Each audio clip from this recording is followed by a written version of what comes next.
무엇을 위해 사는가? 무엇이 내 삶을 이끄는가? 위의 질문을 끊임없이 마주하라. 물음이 당신을 집요하게 괴롭히고 고뇌하도록 내버려두라. 괴로움 속에서 마침내 답을 찾을 때, 그리고 그 답을 따라 살 때, 내면에서부터 서서히 차오르는 확신을 느낄 수 있을 것이다. 선택을 주저하지 않는 진정한 가치 중심의 삶은 이때부터 시작된다. 늘 바쁘지만 아무 의미 없는 삶에서 탈출하자. 나는 결심했다. 시간을 잡아야겠다. 시간을 잡으면 모든 걸 잡을 수 있다. 시간 관리는 단순히 나를 쉴 새 없이 움직이게 만드는 감독관이 아니다. 우리를 여유롭게 살게 하고 불필요한 조급증과 두려움으로부터 해방시키는 게 시간 관리의 순기능이다. 우리의 목적은 분주한 삶이 아니다. 여유 있는 삶과 풍성한 하루, 더 많은 일을 수행하고 깊은 의미를 남기는 삶이 시간 관리의 궁극적 목표이다. 시간에 집중하면 이전에 보이지 않던 세계가 보인다. 중단하거나 없애야 할 시간이 드러나고 집중해야 할 시간이 가려진다. 시간 관리에는 반드시 목표가 있어야 한다. 목표가 실행보다 기획에 맞춰질 때 몰입할 수 있다. 기획에 에너지를 쓰기 시작하면 일이 재미있어진다. 워라밸을 잘 챙기려는 삶에서 자신의 커리어로 관점이 옮겨지게 된다. 시간만 바꿔도 회사에서 인정받는 수준이 달라진다는 사실을 경험하게 되면 더 집중해서 시간을 관리하게 된다. 이 단순한 원리는 직장인에게만 적용되는 게 아니다. 학생, 주부, 프리랜서 등 모두에게 적용된다. 한 달밖에 못 산다면 무엇을 할 것인가? 내가 처음 시간관리 강의를 접했을 때 강사에게 들었던 질문이다. 정확한 질문은 6개월이 주어진다면 무엇을 하겠는가였다. 제한된 시간이 6개월이라면 생각보다 많은 것을 선택할 수 있다. 그래서 나는 질문의 기간을 한 달로 줄였다. 당시 워크숍에 함께 참여했던 사람들은 일을 그만두고 가족들과 여행을 간다거나 집에서 시간을 보낸다거나 하는 답을 가장 많이 했었다. 난 당시에 이스라엘을 무척 좋아했던지라 아내와 함께 이스라엘로 떠나서 죽음을 맞이하는 순간까지 새로운 경험과 기도를 하겠다고 답했다.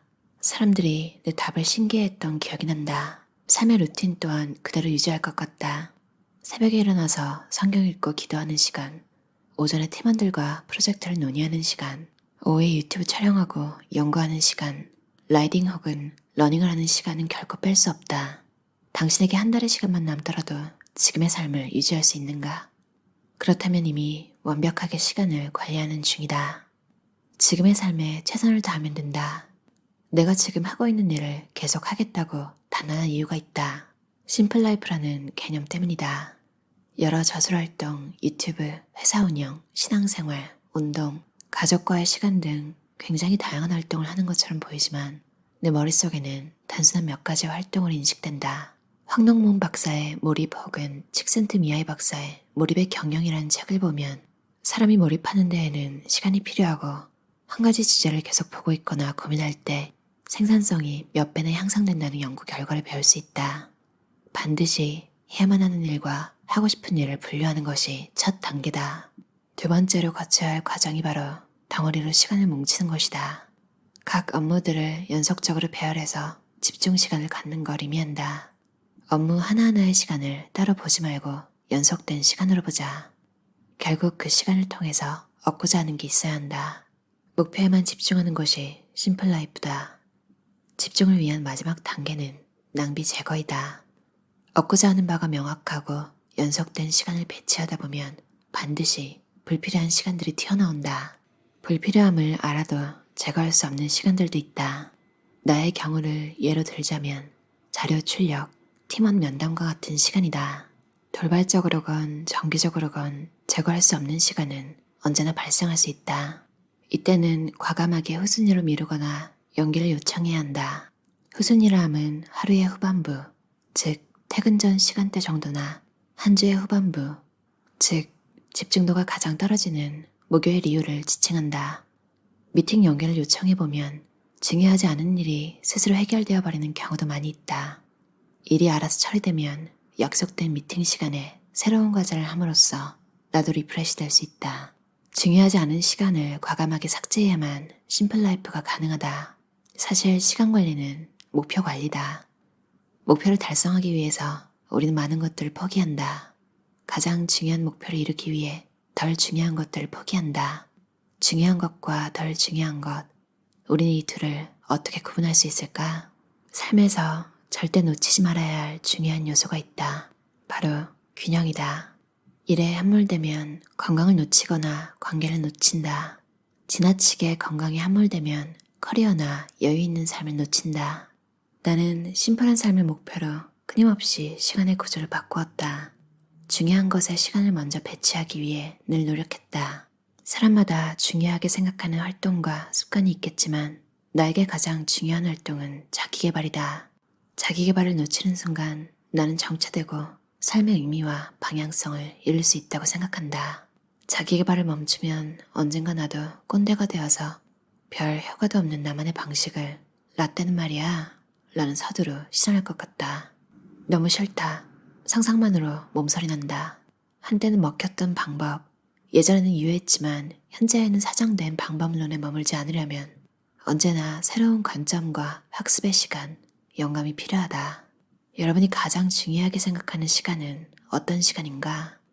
누군가에게는 가족과의 시간일 수도 있고 누군가에게는 운동일 수도 있다.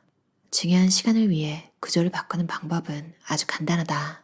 중요 시간을 규정하고 하루의 정규 일과 전에 먼저 시작해라. 그러기 위해서는 남들보다 1시간 일찍 움직여야 한다. 출근하려면 1시간 일찍 출근해라. 학교에 가려면 1시간 일찍 가라. 결국 전날 일찍 잠자리에 드는 것이 관건이다. 일찍 잠들지 않으면서 하루 일찍 시작한다는 말엔 현실성이 떨어진다. 낭비 제거가 언제나 최우선 과제다. 가장 큰 효율을 내는 시간 관리 방법은 낭비 시간을 제거하는 것이다. 차라리 휴식을 취하거나 멍을 때리는 시간으로 낭비 시간을 계획해보라. 아무런 목표 없이 그냥 지나가 버리는 시간만큼 무의미한 시간도 없다. 내 말에 거부감이 들 수 있다. 목표를 달성하며 사는 사람이 생각보다 많지 않기 때문이다. 그러나 우리는 더 나은 삶, 더 여유롭고 풍성한 삶을 지향한다. 시간 관리는 감정적이거나 기질적인 게 아니다. 내가 시간 관리를 하면서 낭비 시간에 대한 잘못된 인식 때문에 시간을 많이 허비한 경우가 있다. 쓸데없이 업무의 퀄리티에 집착하는 경우이다. 나는 기본적으로 퀄리티보다는 속도와 방향성을 중요하게 생각하는 사람인데도 종종 퀄리티에 편향되곤 했다. 엑셀로 분석하다 보면 표의 칸과 음영색을 더 통일감 있게 만들고 싶어진다. 보고서를 작성하다 보면 그림의 형태와 색, 화살표를 더 예쁘게 만들고 싶어진다. 그런 시간을 사용했을 때와 사용하지 않았을 때 최종 결과물에 큰 차이가 날까? 그럴 때도 있겠지만 전혀 그렇지 않은 경우가 더 많다. 업무 시간뿐 아니라 개인 시간에도 욕심 때문에 더 시간을 낭비한 경우가 많다. 집을 치울 때 간단히 정리정돈만 해도 집이 깨끗해지는 경우가 있고 구석구석 대청소를 해야 할 때도 있다. 정리정돈만 할 때에는 간단히 정리정돈만 하면 되는데 청소를 하다 보면 나도 모르게 욕심이 생겨서 완전히 집안을 들었다 놓을 때가 있다. 이것은 또 다른 차원의 낭비 시간이다. 불필요한 에너지를 투입하기 때문이다. 가성비라는 단어가 MZ세대를 잘 표현해주는 단어인데 시간 관리에서도 가성비가 필요하다. 정신 차리지 않으면 눈 깜짝할 사이에 낭비 시간이 내 시간 기록표를 가득 채울 수 있다. 이런 류의 낭비 시간을 어떻게 제거할까? 어떤 활동이나 일을 할 때 목표 수준을 먼저 결정하고 대략적으로 사용될 시간을 예상해보면 된다. 물론 그것은 어디까지나 예상일 뿐 막상 그 시간을 보내는 과정에서 변경되거나 더 많은 에너지가 들 수도 있다. 하지만 아무런 예상이나 목표 수준 없이 그냥 흘려보내는 것과는 다르다. 우리의 인생에 얼마나 많은 낭비 시간이 자리 잡고 있었을까? 나는 끊임없이 낭비 시간을 진단했다. 내가 성공하고자 노력했던 시간들이 장장 내 인생을 망칠 수도 있기 때문이다. 돈 벌자고 주식에 시간을 매진하면 돈은 조금 벌지 몰라도 더 큰 것을 이룰 수도 있다. 누군가를 돕겠다고 사용한 시간이 서로의 관계를 망치는 경우도 있고 도움을 받고자 수강한 교육이 사실은 내 관점을 더 망가뜨릴 수도 있다. 여러분의 인생 목적은 무엇인가? 어떤 시간을 우선순위라 답할 수 있는가? 이준희 이소자의 포커스라는 책이었어요. 맞아요. 디테일에 집중하다가 본질을 놓치는 혹은 본질을 가지고 가긴 하지만 굳이 쓸데없는 시간을 좀 더 낭비해서 전체적인 프로젝트에 시간을 더 쓰는, 매사 모든 일이 완벽하면 좋겠지만 하드웨어 디바이스처럼 제품이 딱 출시를 하고 나면 업그레이드가 힘든 그런 경우가 아니고서는 사실 완벽하고자 하면 끝도 없잖아요. 그래서 프로와 아마추어의 차이는 데드라인, 마감 기한을 지키는 것이라는 말도 있는데 거기서 되게 공감이 갔어요. 저는 가끔 디테일에 쓸데없이 집중하고 있을 때가, 그쵸, 일을 다 끝내서 더 업그레이드를 하려고 그럴 때도 있지만 실은 어려운 부분에 막혀가지고 지금 이걸 못하겠어가지고 괜히 이상한 거, 좀 쉬운 거 잡고 시간을 보낼 때도 있더라고요. 물론 그게 나쁜 건 아니지만, 근데 혹시 정말로 내 역량에 안 맞는 일이었다면 오히려 빨리 수긍하고 포기하는 게 나을 때도 있더라고요. 물건도 버리냐 마냐, 내가 필요할까 안 필요할까 이렇게 고민이 되는 것처럼 내 능력에 대한 정보를 제대로 알고 있는 것도 뭔가 일을 맡을지 아니면 거절할지, 아니면 좀 조율해서 이건 하고 저건 안 하고, 그래서 좀 서로가 윈윈할 수 있는 그런 방법을 찾는 데 도움이 되는 것 같아요. 사람마다 중요하게 생각하는 활동과 습관이 있겠지만 나에게 가장 중요한 활동은 자기 개발이다. 자기 개발을 놓치는 순간 나는 정체되고 삶의 의미와 방향성을 잃을 수 있다고 생각한다. 맞아요. 이걸 항상 생각하고 있지 않으면, 특히 이렇게 어르신들 보면 남편을 서포트해주거나 혹은 아내를 서포트해주거나 본인이 그림자처럼 정말 누군가를 위해서만 살면 어느 순간 터지시더라고요. 아니면 한이 맺히거나. 그런 일을 막으려면 이 책에서 말한 것처럼 균형을 잘 잡아야겠죠.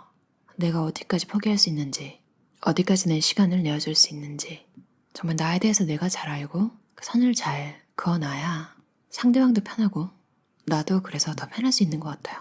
그리고 요즘 생각이 드는 게, 아침에 일찍 일어나서 뭔가를 하려면 잠을 줄이는 것보다는 그냥 빨리 자는 게, 그래서 적정한 수면 시간을 확보하는 게 좋겠더라고요.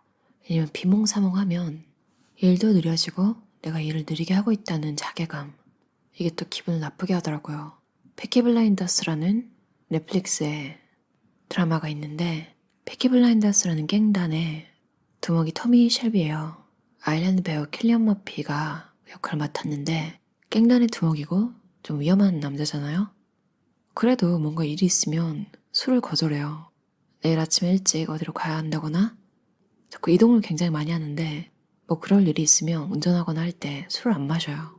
그리고 빨리 자리를 뜨고 가족들을 만날 때도 이제 그 여자 형제가 너 용건 없으면 안 찾아오잖아, 이런 말을 할 정도로 쓸데없는 시간을 절대 안 쓰거든요. 정말 사업 머리도 굉장히 뛰어나고 그런 인물인데, 참 이 책을 보면서 왜 토미 쉘비가 생각나는지 모르겠어요. 여러분은 6개월의 시간이 주어진다면 뭘 하시겠나요? 저자의 이야기처럼 한 달로 줄여서 생각해봐도 좋을 것 같아요. 그 리스트 중에 오늘 당장 할 수 있는 게 있다면 그냥 해버리는 것도 좋겠죠. 저자가 한 말처럼 무엇을 위해 사는지, 무엇이 내 삶을 이끄는지 항상 생각해서 의미 없이 바쁜 삶에서 벗어나는 삶 사셨으면 좋겠어요. 들어주셔서 감사합니다.